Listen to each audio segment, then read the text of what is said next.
നിരവധി പ്രാവശ്യം പരിശുദ്ധ അമ്മയുടെ ദർശനത്താൽ പുണ്യപ്പെട്ട സ്ഥലമാണ് ലൂർദ്. ഫ്രാൻസിലെ ലൂർദിൽ അമ്മ നൽകിയ ദർശനങ്ങളുടെ ഫലമായി കത്തോലിക്ക സഭ ബഹുമാനാർത്ഥം അമ്മയെ ലൂർദിലെ കന്യക എന്ന് വിളിക്കുന്നു.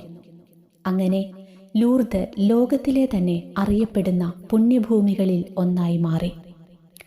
ലൂർദിൽ ബർണദീത്ത എന്നൊരു 14 വയസ്സ് പ്രായമുള്ള ഒരു പെൺകുട്ടി ജീവിച്ചിരുന്നു. വളരെ ലളിതവും പാവപ്പെട്ടവളും നല്ല സ്വഭാവവും പുലർത്തിയിരുന്നവളുമായിരുന്നു ബർണദീത്ത. 1858 ഫെബ്രുവരി 11 തീയതിയാണ് മാതാവ് ആദ്യമായി ഈ പെൺകുട്ടിക്ക് പ്രത്യക്ഷപ്പെട്ടത്.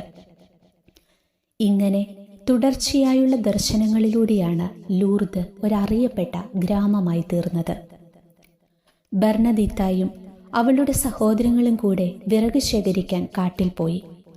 ഒരു തോട് കടന്നു വേണമായിരുന്നു വിറക് ശേഖരിക്കുന്ന സ്ഥലത്തെത്താൻ. കാറ്റടിക്കുന്ന പോലെ ഒരു സ്വരം അവൾ മാസാബിയല്ലയിലെ ഗുഹയുടെ അടുക്കൽ നിന്ന് കേട്ടു.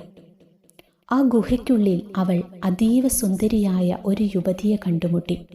അത് പരിശുദ്ധ അമ്മയായിരുന്നു. അരയിൽ ഒരു നീല ബെൽറ്റും കാലിൽ മഞ്ഞ റോസാപ്പൂക്കളും ധരിച്ച് ഏറെ സൗന്ദര്യവതിയായിട്ടാണ് അമ്മയെ ബർണദീത്ത കണ്ടെത്തിയത്. പരിശുദ്ധ അമ്മ വളരെ മധുരമായി അവളെ നോക്കി പുഞ്ചിരിച്ചു. പിന്നെ പെട്ടെന്ന് അപ്രതീക്ഷിതമായി. ഇങ്ങനെ പല പ്രാവശ്യം, അതായത് 18 പ്രാവശ്യത്തോളം അമ്മ ബർണദീത്തായ്ക്ക് ദർശനം നൽകി.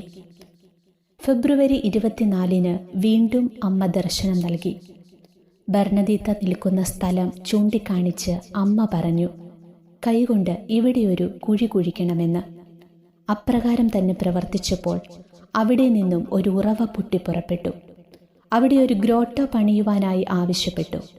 ഇന്ന് അത് ചരിത്രത്തിൽ ഇടം നേടിയ ഒരു ഗ്രോട്ടോ ആയി നിലകൊള്ളുന്നു.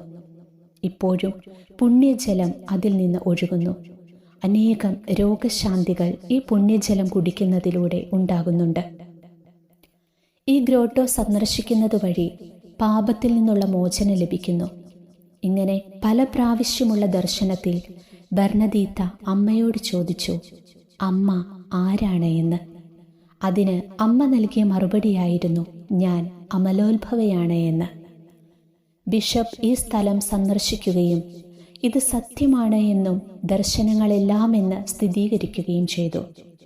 1873 അവിടെ ഒരു ബസിലിക്ക പണിതുയർത്തി. അനുദിനം ലക്ഷക്കണക്കിന് ജനങ്ങൾ ഇവിടെ വന്ന് അനുഗ്രഹങ്ങൾ പ്രാപിച്ചു മടങ്ങുന്നു.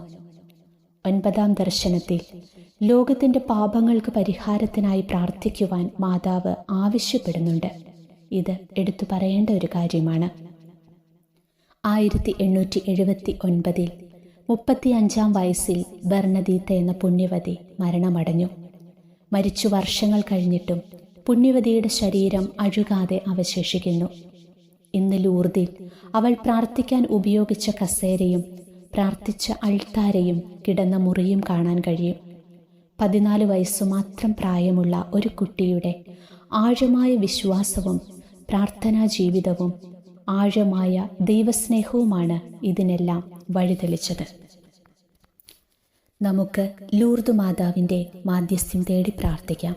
നിങ്ങളുടെ നിയോഗങ്ങൾ പരിശുദ്ധ അമ്മയുടെ മുൻപിൽ സമർപ്പിക്കുക.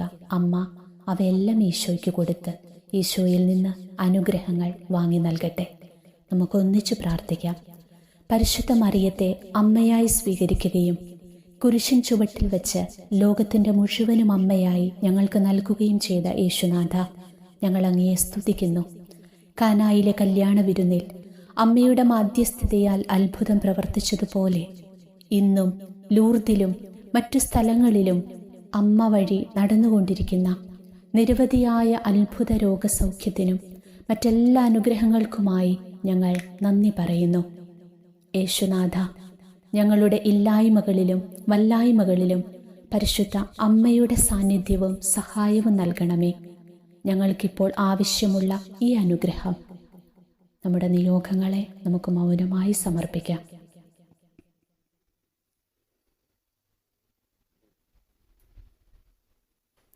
പരിശുദ്ധ അമ്മ വഴി നൽകണമേ എന്ന് പ്രാർത്ഥിക്കുന്നു.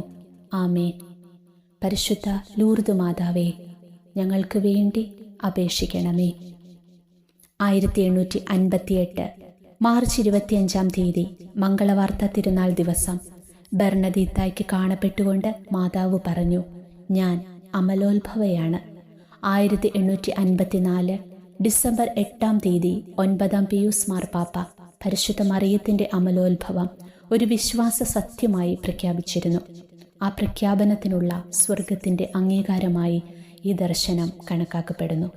ലൂർദിൽ അനുദിനം നടക്കുന്ന ജപമാല പ്രദക്ഷിണത്തിലും ദിവ്യകാരുണ്യ ആശീർവാദത്തിലും നമുക്കും ആത്മന പങ്കുചേർന്ന് പരിശുദ്ധ അമ്മയുടെ മാധ്യസ്ഥ്യം തേടി പ്രാർത്ഥിക്കാം, അനുഗ്രഹം പ്രാപിക്കാം.